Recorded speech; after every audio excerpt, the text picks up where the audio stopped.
आज हम बात करेंगे। सबसे पहले हम बात करेंगे पाकिस्तान इंटरिम गवर्नमेंट के जो फॉरेन मिनिस्टर हैं जलील अब्बास, उनकी तरफ से स्टेटमेंट आई है कि पाकिस्तान हमेशा चाहता है कि भारत के साथ अच्छे रिलेशन करे, नेबर्स के साथ अच्छे रिलेशन करे, लेकिन न्यू दिल्ली से, इंडिया की तरफ से, भारत की तरफ से कोई पॉजिटिव रिस्पांस नहीं आता। साथ ही साथ इस टाइम जो कनाडा और भारत के आपस में डिप्लोमेटिक रिलेशंस हैं, काफी ज्यादा तनाव है। यूएस का क्या इसमें रोल है, यूएस किसकी साइड लेता नजर आ रहा है, या कनाडा के प्राइम मिनिस्टर पहले बहुत एग्रेसिव वे में थे, अभी बहुत पोलाइट वे में नजर आ रहे हैं? इन चीजों के ऊपर बात करेंगे, और भी बहुत सी चीजें हैं। अस्सलाम वालेकुम सर।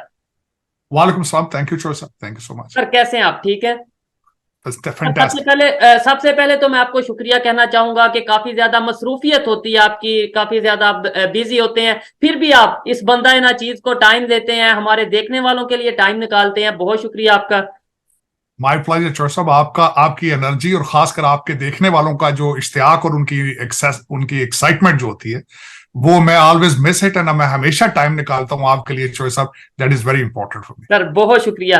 सर आप ही बताएं, पहले हम अपना भारत और कनाडा के जो इस टाइम डिप्लोमेटिक रिलेशन है उनके ऊपर बात करें, या फिर जो फॉरेन मिनिस्टर ने स्टेटमेंट दी है भारत को लेके, पाकिस्तानी फॉरेन मिनिस्टर ने, उसके ऊपर बात करें? मेरे ख्याल से सबसे पहले हम कनाडा और इंडिया के जो रिलेशन है इस टाइम तनाव की तरफ जा रहे हैं, G20 के बाद खासतौर पर। सर क्या कहना चाहेंगे इसके ऊपर?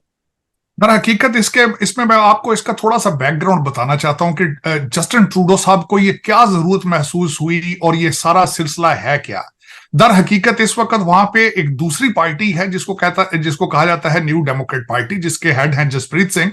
उनके पास तकरीबन लगभग 25 एमपीए की सपोर्ट उनको हासिल है, और उनकी सपोर्ट के बगैर जस्टिन ट्रूडो जो होते हैं वो जीरो हो जाते हैं। तो उन्होंने इस पे कैपिटलाइज किया, जिसकी बिल्कुल सही मिसाल दी डॉक्टर जयशंकर साहब ने। इसको नाम दिया है वोट बैंक पॉलिटिक्स। तो उन्होंने वोट बैंक पॉलिटिक्स खेली है, और वो सपोर्ट हासिल करने के लिए सारा कुछ उन्होंने ये एक तो रीजन ये है कि उन्होंने वो सपोर्ट, दूसरा जो उनका न्यू दिल्ली का ट्रिप था, वो सबको पता है जिस तरह का ट्रिप था, उनका जहाज खराब हुआ, कोई सिग्निफिकेंट मीटिंग ना हो सकी, उन्होंने वापस आके उस पर रिटेलिएट किया।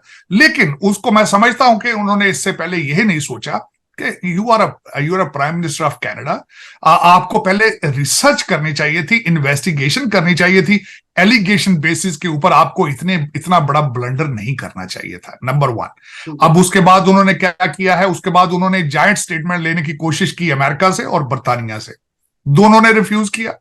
जब अमेरिका ने कहा है कि आप पहले अपनी योर इन्वेस्टिगेशन, योर स्टेटमेंट, आप पहले इन्वेस्टिगेशन करें, उसके बाद उससे डील करें।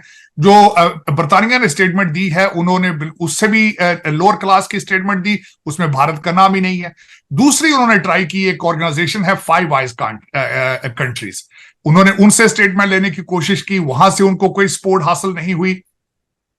उनकी फॉरेन मिनिस्टर इस वक्त यूनाइटेड नेशंस के इजलास के लिए न्यूयॉर्क आ चुकी हैं, और उन्होंने कहा है कि वो G7 कंट्रीज से ये इसकी सपोर्ट हासिल करने की कोशिश करेंगे। लेकिन मेरे ख्याल में इन एलिगेशन की बेसिस पे, इल्जामात के बेसिस के ऊपर, कोई भी जो कंट्री है वो इनको सपोर्ट नहीं देगा।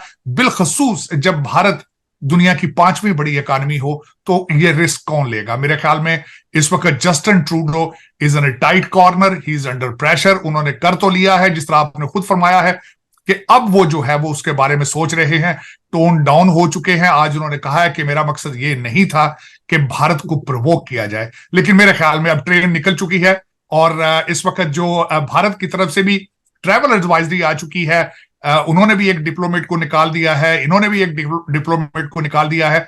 तो मेरे ख्याल में Justin Trudeau is in deep issue और डीप प्रॉब्लम पॉलिटिकली, और खासकर जो उनके पैरिये उनके जो वो अपोजिशन के लीडर हैं फ्रेंच स्पीकिंग कंट्री से, स्टेट से, उन्होंने भी कहा है कि इनको अब इसको क्लीन हैंडेड इससे निकलना होगा, इन्वेस्टिगेट करना होगा, इतना बड़ा जो ब्लंडर किया है उसके जवाब देने पड़ेंगे। जवाब देना पड़ेगा, बिल्कुल डेफिनेटली सर। ये मतलब अभी तो इतना जदीद दौर हो चुका है, और खास तौर पे इस टाइम इकोनॉमी का दौर चल रहा है। सर आपने बात की मुख्तलिफ कंट्रीज की, आपने यूएस की बात की, यूके की बात की, इवन ऑस्ट्रेलिया की तरफ से भी स्टेटमेंट आई है, वो भी जो देखने में आता है वो भारत की साइड पे है। फिर एक बड़ी चीज जिस वजह से ये सारा सिनेरियो क्रिएट किया जा रहा है, या करने की कोशिश की जा रही है सिख कम्युनिटी को लेके इंटरनेशनली, तो यूएस में जो सिख कम्युनिटी बैठी है, उनके जो मेंबर हैं, उनके जो हेड हैं, उनकी तरफ से भी प्रॉपर भारत को लेके जो है वो स्टेटमेंट दी गई है कि भाई जो कनाडा के प्राइम मिनिस्टर ने बोला है वो बिल्कुल गलत है, हम भारत के साथ खड़े हैं। यूएस के जो